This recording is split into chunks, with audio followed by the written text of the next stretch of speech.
Eu aposto que você já fez uma ordenação assim. Você botou uma lista aleatória ou recebeu uma lista aleatória de algum lugar. E aí você usou o método sort. E aí, magicamente, os números apareceram ordenados no seu programa. Mas você já parou para se perguntar como é que essa ordenação funciona?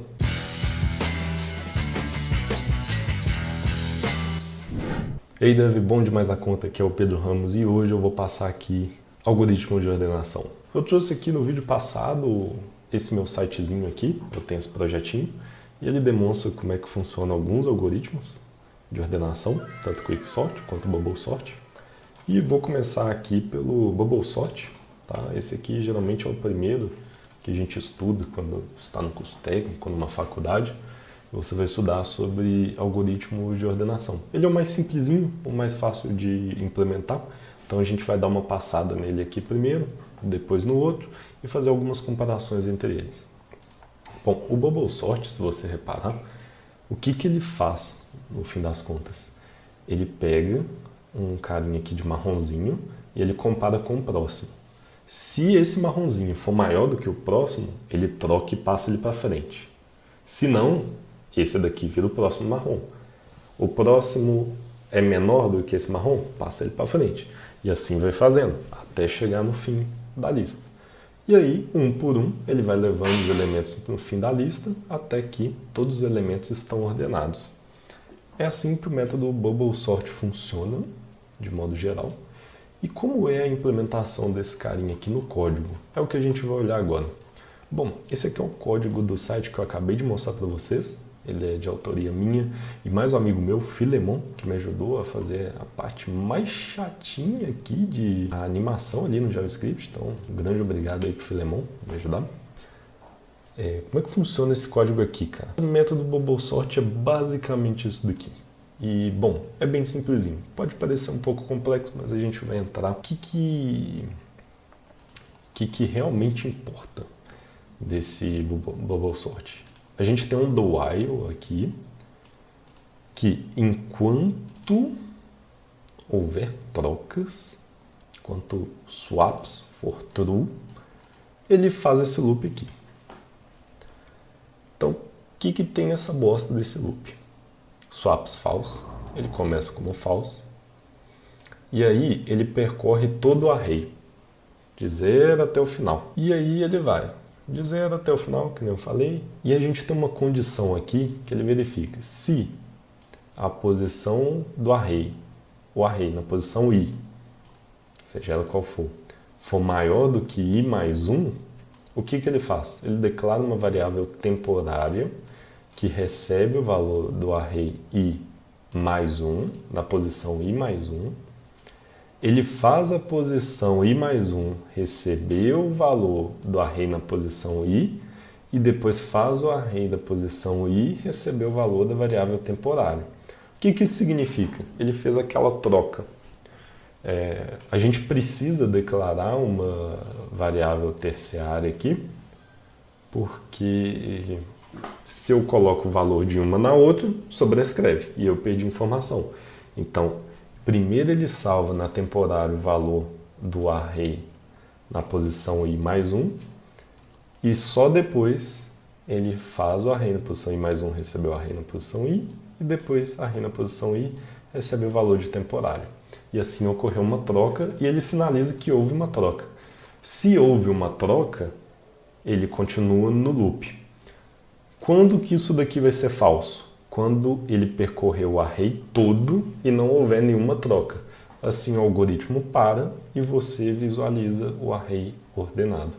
Basicamente assim que funciona o Bubble Sort. Tá? Ele é um algoritmo bem simplesinho, muito fácil de entender. E se você é um iniciante que já sabe implementar um for, um do while ou mesmo um while, dá para controlar o Bubble Sort aqui, você já consegue implementar um método Bubble Sort seu. Você não precisa usar um ponto sort. É claro, gente, que utilizar o ponto sort aqui da sua biblioteca, em 99,9% dos casos, vai ser melhor do que você tentar implementar o sort na mão. Mas é interessante a gente saber como essas coisas funcionam, porque se algum dia você precisar implementar um método de ordenação específico na sua empresa, você sabe como funciona. Beleza. E esse outro carinha aqui, Pedro? Esse tal de Quicksort. Bom, vamos dar uma olhada em como ele funciona aqui. Ele é um pouquinho mais complicado, como vocês podem ver. Primeiro que ele tem uma barrinha vermelha e duas azuis. Como funciona essa parada? Ele define uma barrinha vermelha, que a gente chama de pivô. E basicamente ele usa uma estratégia de dividir para conquistar. O que significa que a gente tem um array gigante, ele define um pivô em uma posição aleatória. Tudo que está na esquerda desse pivô tem que ser menor do que ele, e tudo que está na direita desse pivô tem que ser maior que ele. E ele vai quebrando em pedaços menores e quando chega ali 2, ele faz a troca se necessário. Mas se você reparar bem mesmo aqui, ó, na posição 0, a posição 1, a coisa mais importante desse array é você deixar o like e se inscrever nesse canal.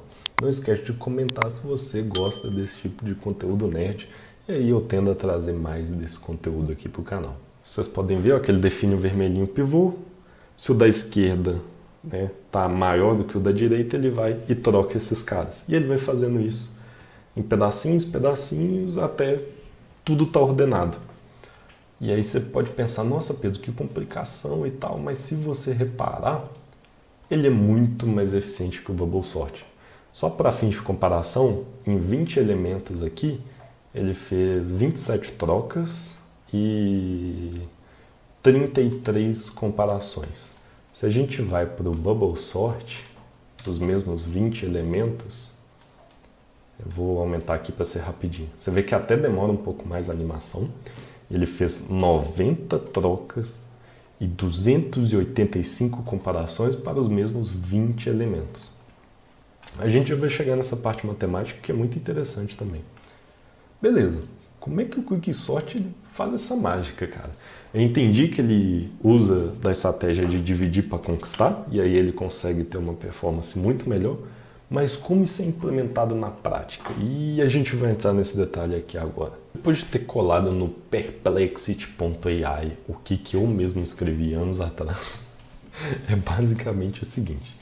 Quicksort, ele vai ter um index se o array, que a gente recebeu o array de 20, é maior do que 1, né? Se o tamanho do array, no caso é 20, maior do que 1, ele entra aqui, entrou aqui. Aqui ele vai pegar o index, lá, ou nosso famoso pivô,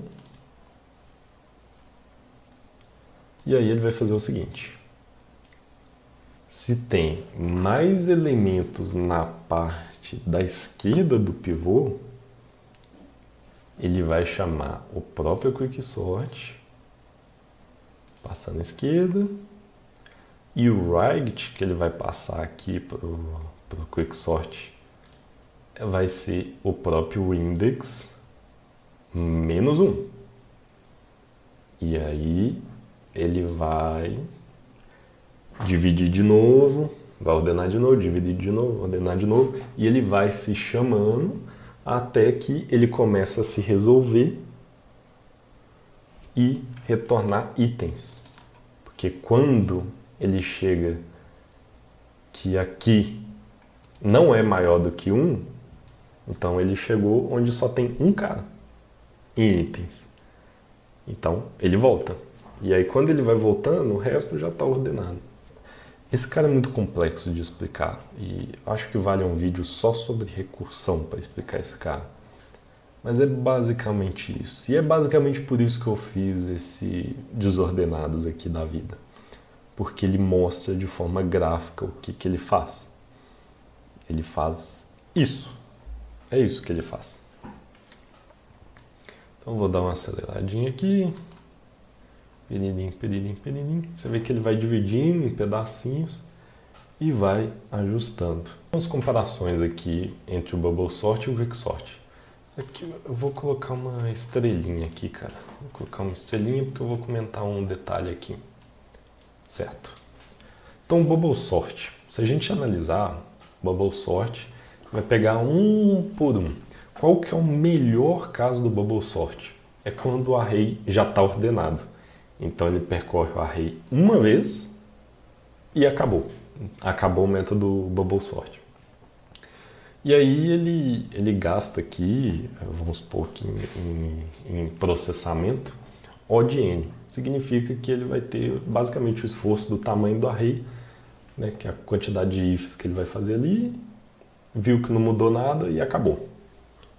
O Quicksort, no melhor caso, cara, não, vamos manter no Bubble Sort. Tá.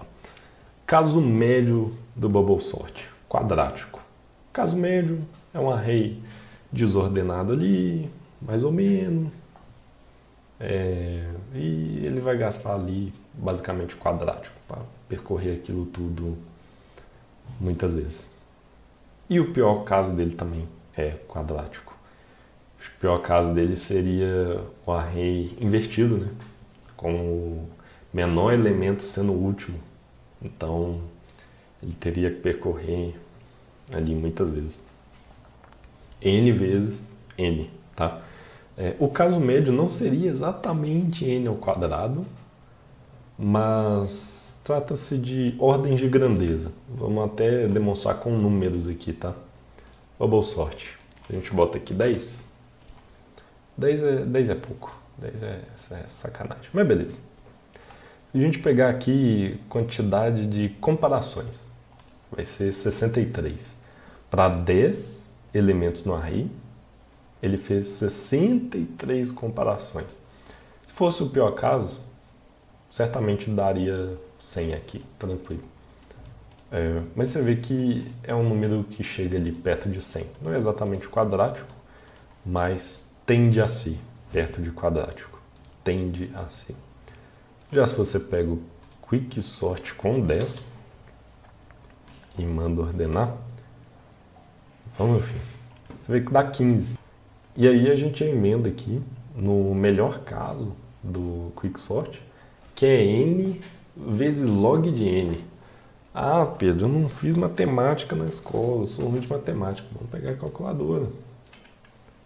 N, número de elementos ali do array, 10, vezes log de N, vai dar 10. Então vai dar na ordem de grandeza de 10. Tá? É aproximado, cara. Isso aqui é aproximado. E aí tá aqui, 15. Tá na ordem de grandeza de 10. Tá? Mesma coisa para o caso médio, tá? Então, caso médio, melhor caso para o Quicksort ali, ele vai ter que dividir tudo e retornar tudo. Ele vai ter que fazer a recursão completa. Ele não é que nem o Bubble Sort que verifica se o array já está ordenado. Você pode fazer isso. Um momento.